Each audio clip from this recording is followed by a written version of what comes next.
Confucius Teachings on Building a Happy Life. 35. Guidelines for being a good person.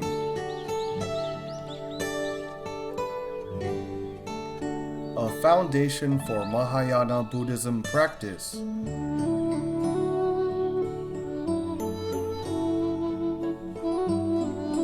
Validated by Master Dizigui.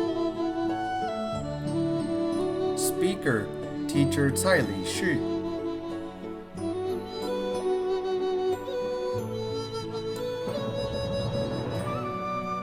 Elaborating Dizigui in detail. 35. Hello, my friends. We have entered the 5th chapter on loving all broadly. We also mentioned that children's love and kindness can be extended from being filial to their own parents to respecting the parents and relatives of all people. Furthermore, it can be expanded to respecting the effort and contributions of all walks of life. We should also love and care for disadvantaged groups in society. We have just mentioned widows and widowers, orphans and the childless, the sick and disabled are all well cared for. In fact, the current atmosphere of doing good is increasingly thriving. This is something that we felt very gratifying. When we are doing good, we not only can improve our sense of compassion, but also get to know the neglected issues and areas in society. When we bring our children along to do good deeds, we can definitely foster their sense of kindness. Before we engage in virtuous acts, we must first take good care of our family. If we left our family in chaos while doing good deeds outside, it may create adverse effects. So we must first cultivate ourselves and then regulate our family. Only after we have properly managed our family can we exert positive influences on the nation and society. We should carefully follow in this order. Other than respecting the disadvantaged groups, should wicked people be loved? We mentioned earlier about a very serious case that occurred last year, the Ma Jiajue incident. Due to being laughed at, ridiculed, and despised by his classmates over a long period of time for his poverty, he initiated a murder spree and killed a few of his classmates. During the incident, one of the injured classmates managed to escape this crisis because he had once helped and served Ma a meal. This classmate had thus resolved this crisis. Indeed, one's kind-heartedness will naturally have good return. No matter how bad the other party is, we can slowly awaken his intrinsic nature as long as we are kind and virtuous. If we were to attack him, it might cause destruction to both sides. As stated in Dizigui, publicizing others' wrongs is in itself evil. They will resent more and be driven to act even worse. Very likely, he will fly into a rage out of humiliation, which is surely not good for both parties. Why do people go astray? Dear friends, what is the reason? There is no proper education at home and in school. The reason one deviates from the right path is because he has not encountered someone who truly loves and cares for him. Those who are wicked must have something pitiful. We must empathize with them. I met a prison officer in Haikou. He knew that I had not been in Haikou for quite a while. One day when I went back for a few days' visit, he rushed over to have a meal with us as soon as he learned the news. During the meal, he expressed his wish, "I hope to turn the prison into a school." I was deeply moved when I heard this. Truly, if a government leader genuinely has the intention to perform good deeds, many people will benefit greatly. I remember when we held the first 5-day prison program in Haikou, the director of the City Education Bureau attended the class in person. I was not sophisticated, so I was rather nervous with the director sitting in the audience seat. The director attended the entire afternoon class. When the class ended, several of our teachers sent the director off. After he had left, I was suddenly so moved that I broke down in tears. Many examples in moral education stories depict that every good official could benefit people in his region. They could help people have a very good development in their minds and lives, so that their families would also beget a far-reaching influence. A good social atmosphere would ensue as long as there are good officials. I was deeply moved at the thought of this. The people next to me were frightened to see me crying, as they didn't know why I wept. I told them, "Nothing, I'm fine." When I saw this prison official was so sincere, we must give our full support. I said, "As long as you have arranged, we will surely give our support. Even with books, we will completely provide what is needed." It is true that people will give you a hand as long as you wish to do good deeds. As the saying goes, when one has a good intention, heaven will grant it. When we face wicked people, we must guide children to first set a good example, then others will be transformed naturally. When children have this attitude, they would always maintain a kind attitude towards people and would not have conflicts with others. Other than loving human beings, do we need to love and care for animals? We have to love them too, because they have spirituality and feelings like us. They would feel pain and sadness. There was a hunter in Tibet who happened to see a Tibetan antelope in the distance when he got up in the morning. What would a hunter subconsciously do when he saw a prey? He quickly raised his gun and aimed at this antelope. There was a scene that surprised him because he had never seen it before. This antelope looked at him and then knelt down before him. He felt it was very strange, but he still shot the antelope. The next day when he cut it open, preparing to slice its flesh, he saw a baby antelope in her belly. The hunter suddenly understood why this antelope was kneeling yesterday. She was begging him to spare her child's life.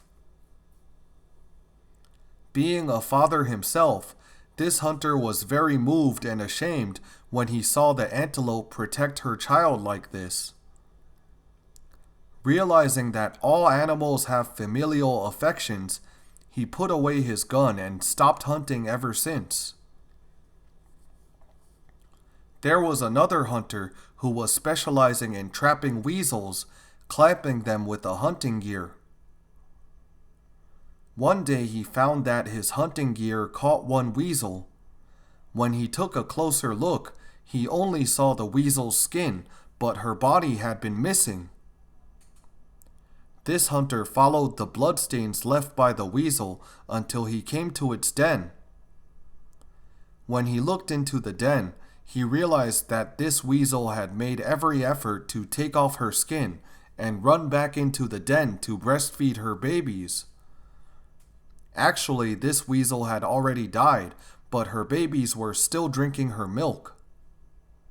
Look, the weasel's mind was still on her children even though her life was at stake.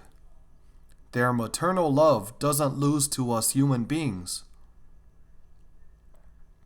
When this hunter saw the scene, he also gave up hunting since.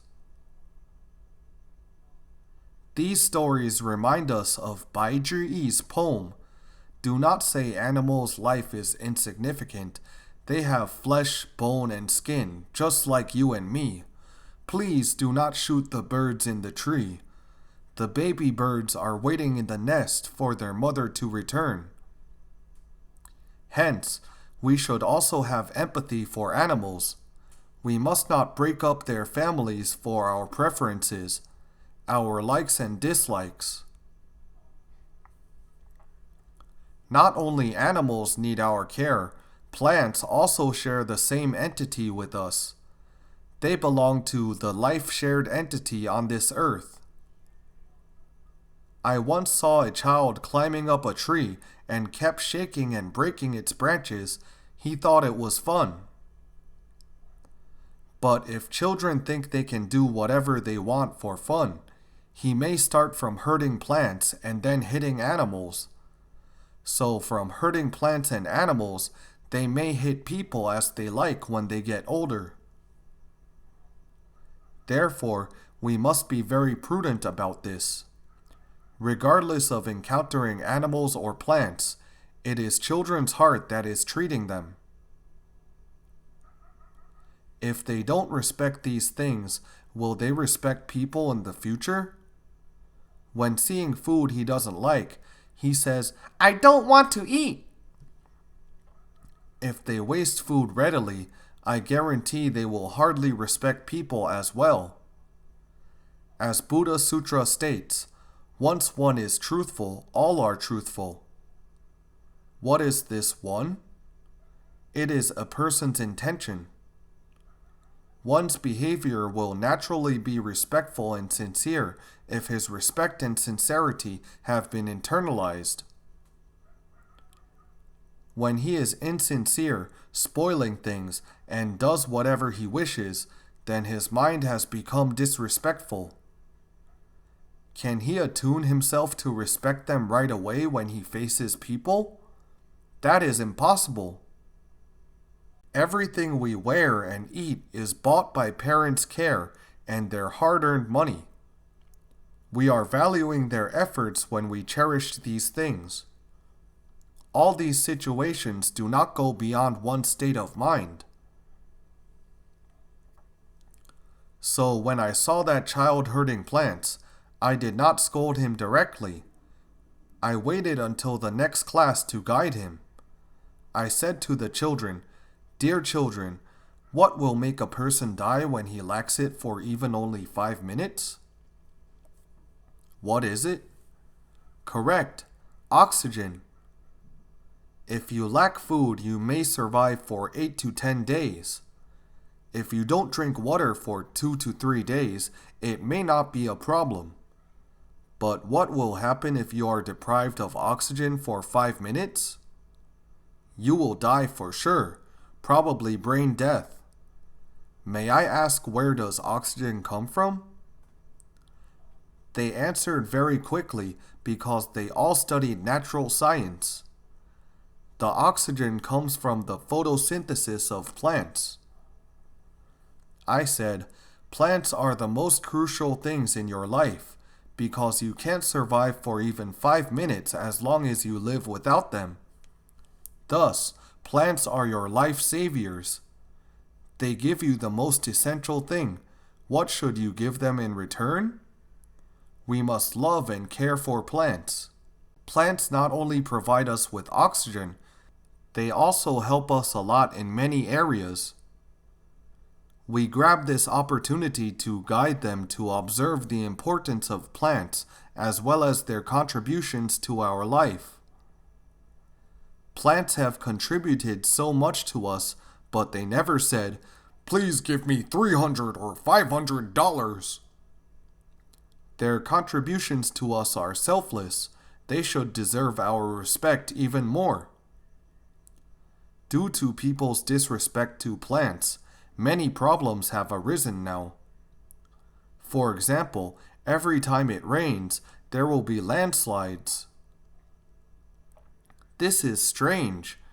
There were not so many landslides 30 to 50 years ago. Why do so many of them suddenly pop out decades later? Do you notice that there are so many new terms in our era?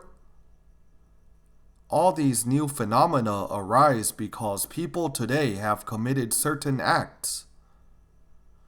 Originally, plants like big trees can grab the soil, but it has loosened due to deforestation. Consequently, heavy rain will cause landslides and debris flow. So if we think carefully, the so-called natural disasters are actually man-made. These trees can regulate temperature because of its large shade. The temperature of a city will be more constant if there are more trees. When all the trees are chopped down and the city is exposed to direct sunlight, what will its temperature be? It will be extremely high. People who live in such an environment would suffer physical injuries.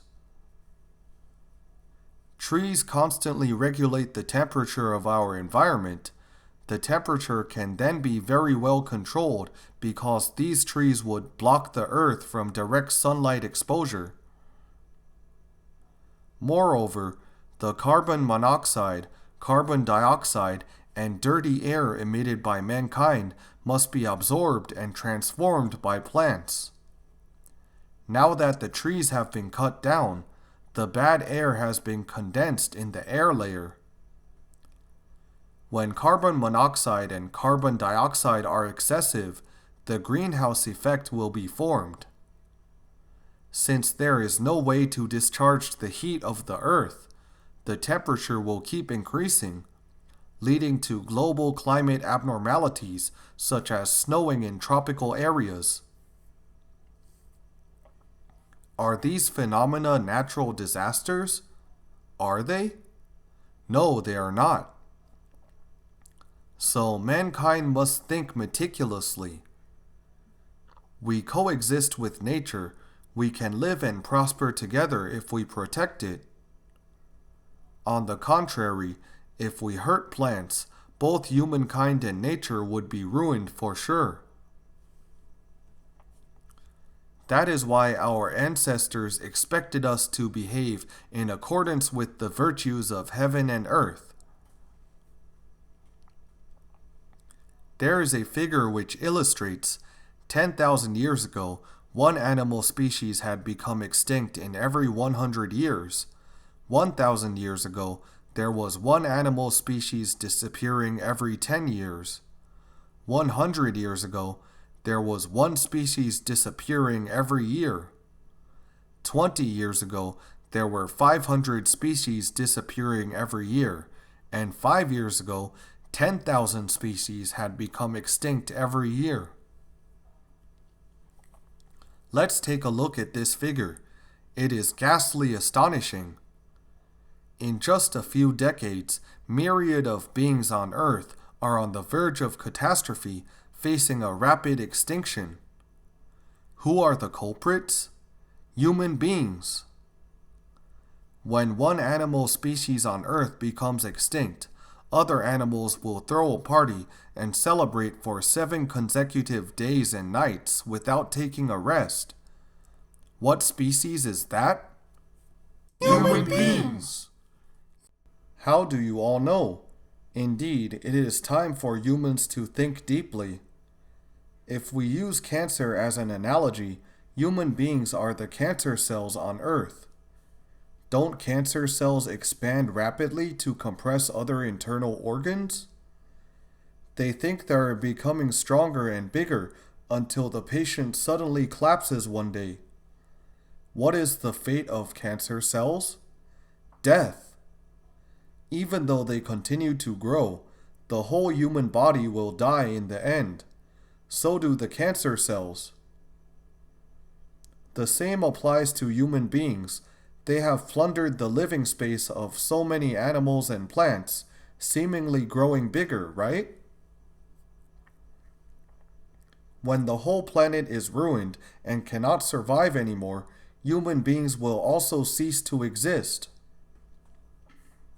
So we should not be short-sighted, focusing on only immediate effects. From caring for people, we must further extend our respect to all beings and all things. When we know how to respect myriad of things, we are imparting children to respect all lives and nurture children's sense of compassion. When our next generations are benevolent, who will benefit the most? Of course, their parents and families will enjoy the greatest benefits. So people have to be sensible, or else they may do a lot of things to cause them regret for life. That is why we must love all beings broadly. Let's look at the classic texts and recite one phrase first. All who are human I must love. We are all sheltered by the same sky, and we all live on the same planet Earth. All who are human I must love. We are all sheltered by the same sky, and we all live on the same planet Earth. Since we all live on the same planet Earth, and are sheltered by the same sky, we should share weal and woe together. A teacher said to me, "Being able to love all things is earnestly practicing filial piety and fraternity." He continued, "Heaven and earth can be likened to one's father and mother. Everyone is a child of the earth since we are nurtured by it. If there is no earth today, what shall we eat? We are supported by the earth, so we must bear in mind its kindness as if it is our mother. Therefore, all things that are nurtured by this mother are brothers and sisters. We should not kill animals, as this is unfilial and unfraternal attitude." This teacher has broadened his mind greatly. It is true that the earth is similar to a mother. When we humans do not know how to respect animals, the atmosphere of the entire Earth family will become very chaotic. You see, so many animals are becoming extinct now. When these animals see human beings, they will quickly run away. I heard that they ran particularly fast when they saw the Chinese. We need to reflect on this. The Chinese eat anything that flies above the skies, crawls on the ground, and swims in the water. We have to control our gastronomic desire. Otherwise, no idea how many more creatures will be slain. A lot of animals were eaten by people and become extinct. We are all sheltered by the same sky, and we all live on the same planet Earth. Let's look at the next phrase. People with high conduct naturally have high reputations. What people value is their virtues, not their good looks. People with great talents naturally have great fame. What convinces people is their capability, not their big talk. People with high conduct naturally have high reputations. What people value is their virtues, not their good looks. A virtuous person's reputation will naturally spread far and wide. Is it spread by talking about his own virtues in a publicity car? Absolutely not. The wind of virtue will naturally blow out. As Confucius mentioned in the Analects, the virtue of a gentleman is like wind, while the virtue of people is like grass. When the wind blows over, the grass will bend. People here refers to civilians. Bend refers to the grass bowing down. It implies that the ordinary people would be edified when the wind of a virtuous leader blows over. They will follow suit to learn and emulate the leader. Of course, the most important thing is that this virtuous person must have true virtue and wisdom. Then there will be the effect of, though peaches and plums do not speak, a path to pick the fruit naturally forms. Likewise, Confucius's teaching career developed rapidly as many scholars from various countries went to learn from him. My friends, what was Confucius thinking all the time? And what do we constantly think about? Since all manifestations arise from the mind, whatever we think would surely be reflected in our dealing with daily affairs. When we can understand the big distance between our thinking and that of the saints and sages, we will know how to catch up. Even if I am far behind them, I am getting closer gradually. My friends, what do we usually think about? Are you thinking of the stock market's ups and downs? Or are you worrying about how your son performs in his math exam this time? Confucius mentioned in the Analects that he had been worrying about 4 things every day.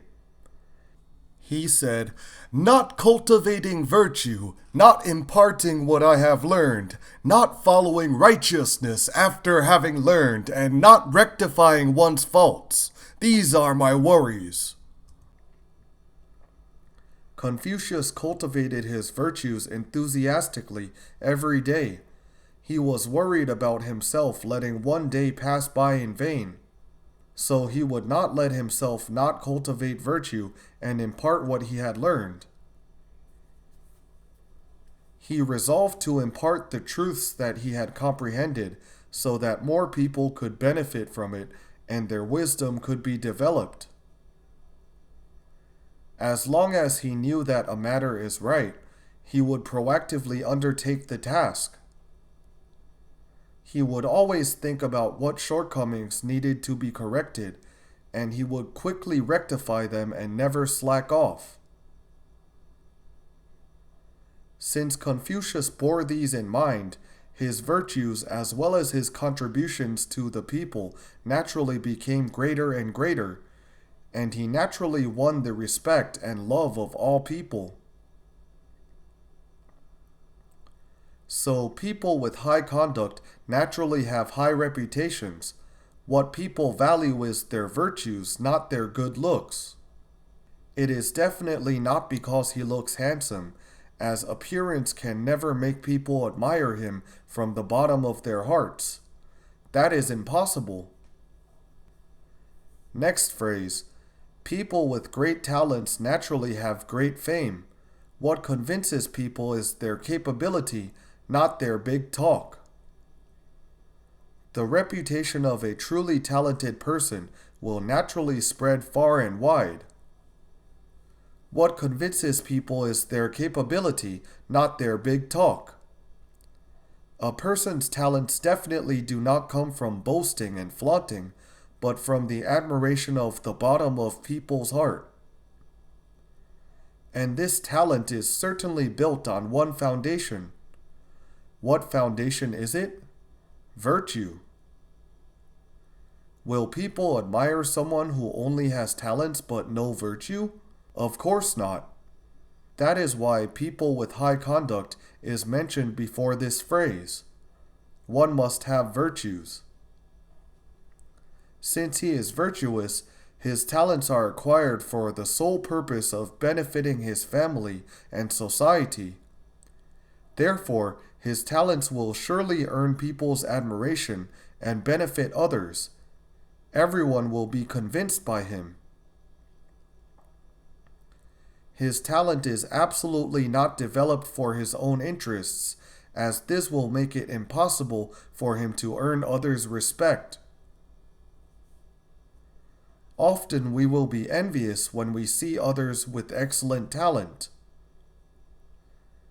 Even children will act the same way. Wow, why is he so talented? How can his writing be so good? How can he sing so well?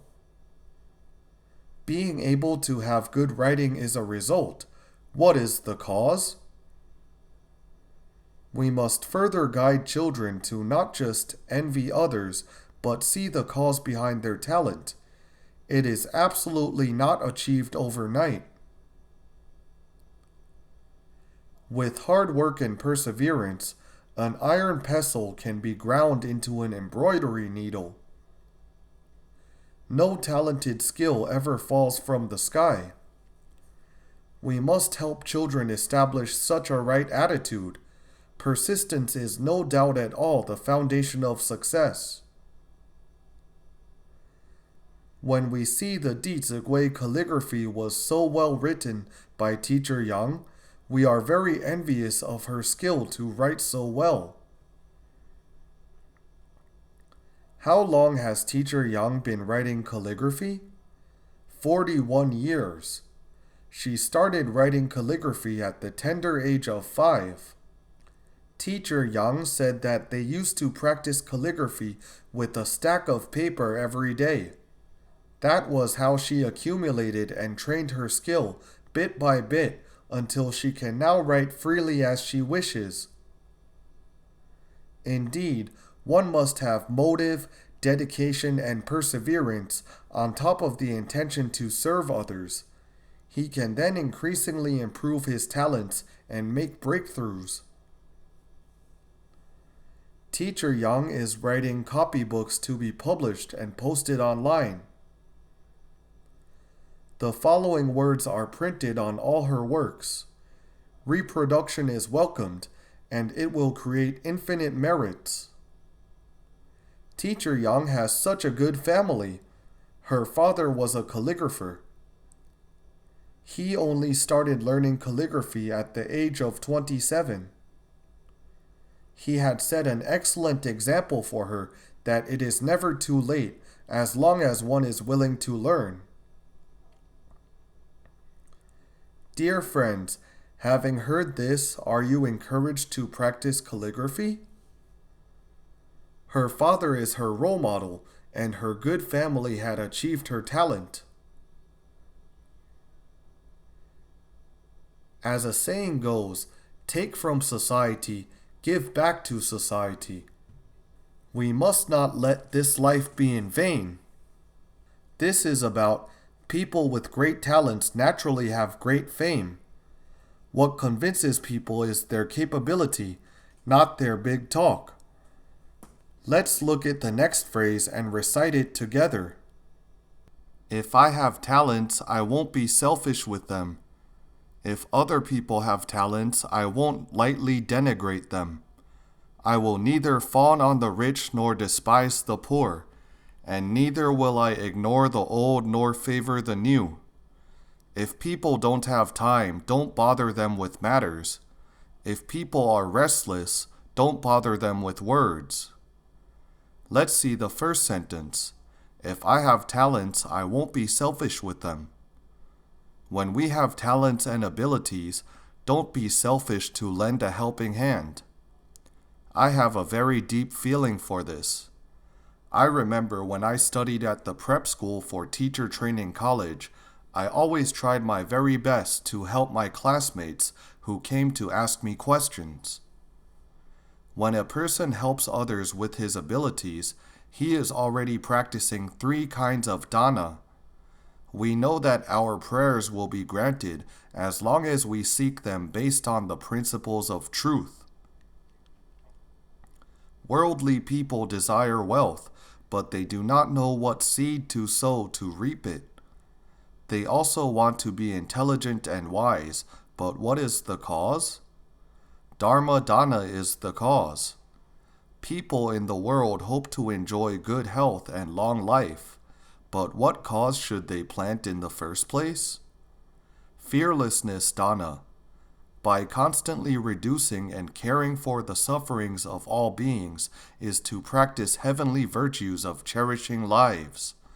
One will naturally reap the fruits of excellent health and longevity. When a person using his labor and time teaches and shares his experiences with others, he is practicing the first dana, inner wealth dana. And in the process of guiding others, one has cultivated the second dana, dharma dana. His intelligence and wisdom will gradually grow. These methods you told him, he can use them in his work and family in the future.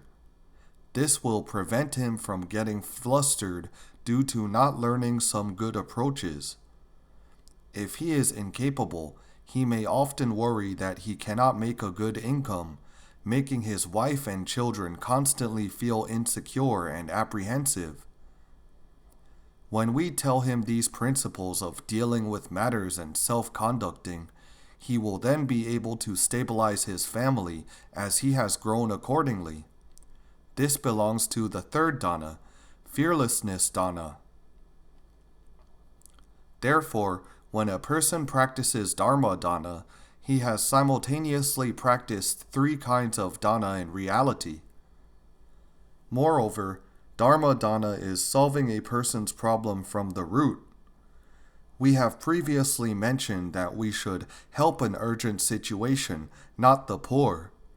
You can help one for a while, but if he does not change his thinking, perhaps the more you help him, the more dependent he will become, and side effects may follow later.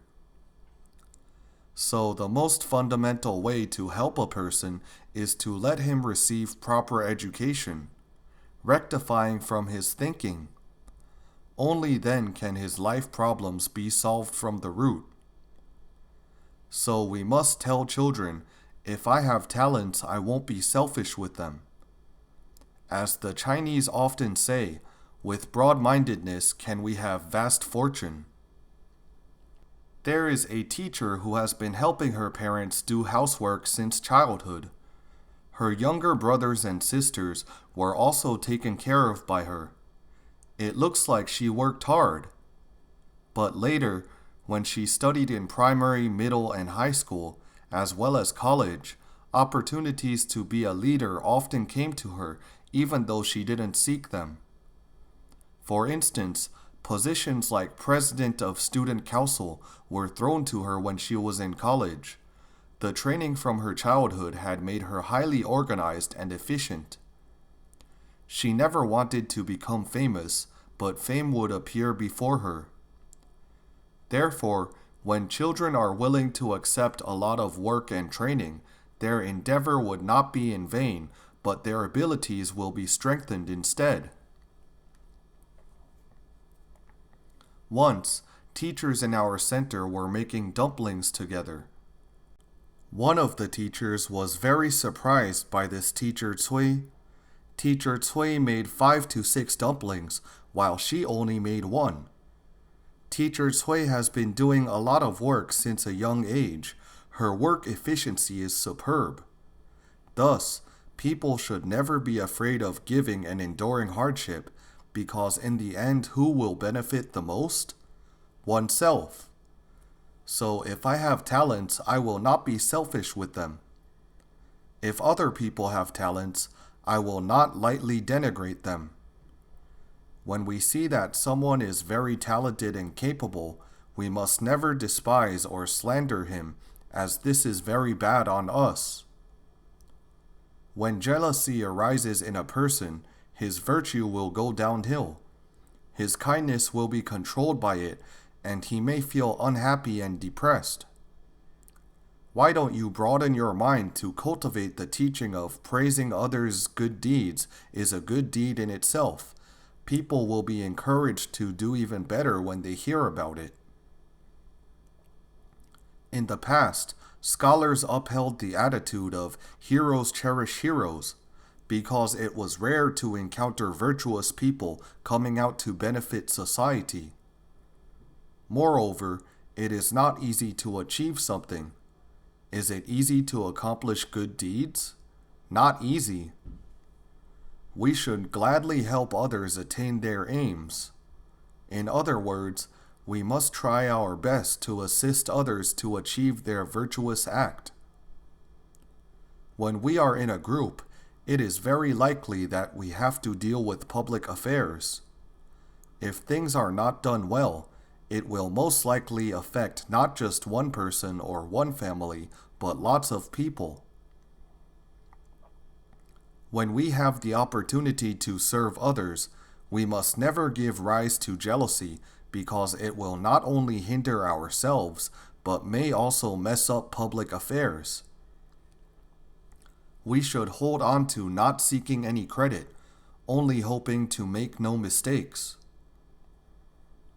In a group, we must be able to rejoice others' kind acts and help others accomplish them.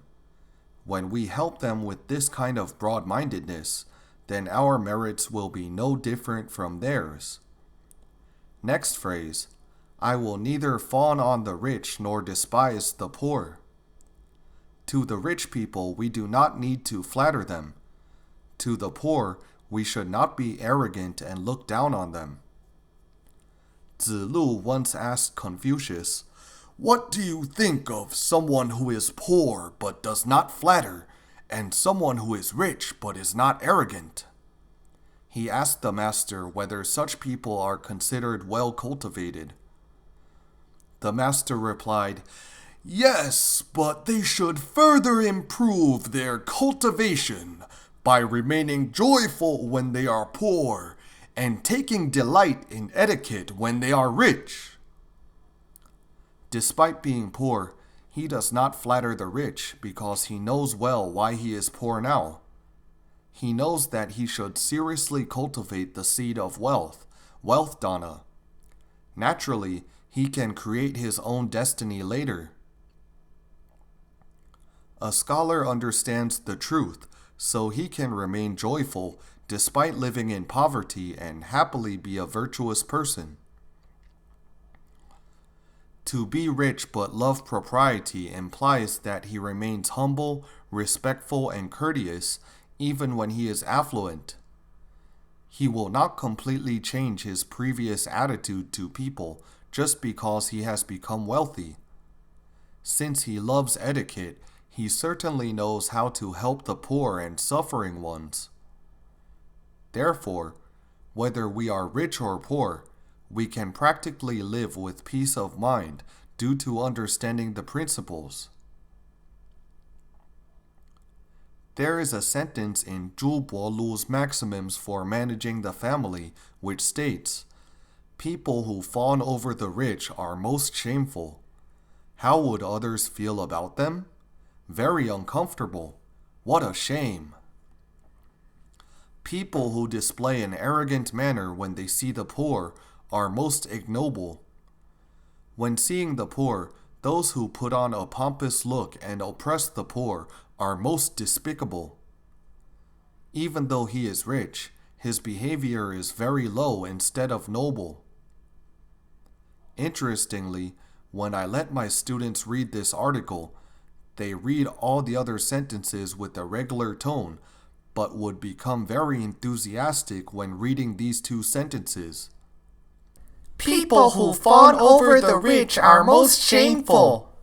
People who display an arrogant manner when they see the poor are most ignoble. Since they read it so loudly, I believe these two sentences would leave a deep impression in their mind. They should be able to abide by this teaching when they deal with people and matters in the future. They would neither despise the poor nor flatter the rich. Honestly, the rich may not accept your flattering words. On the contrary, he would look down on you if he is an insightful person. We will stop here for today. Thank you. For MP3 and full transcripts, please visit mahayanapureland.org.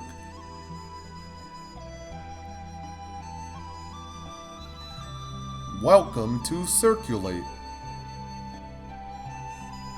No copyright. infinite merits to propagate. Filial to parents, respect to teachers. See you again.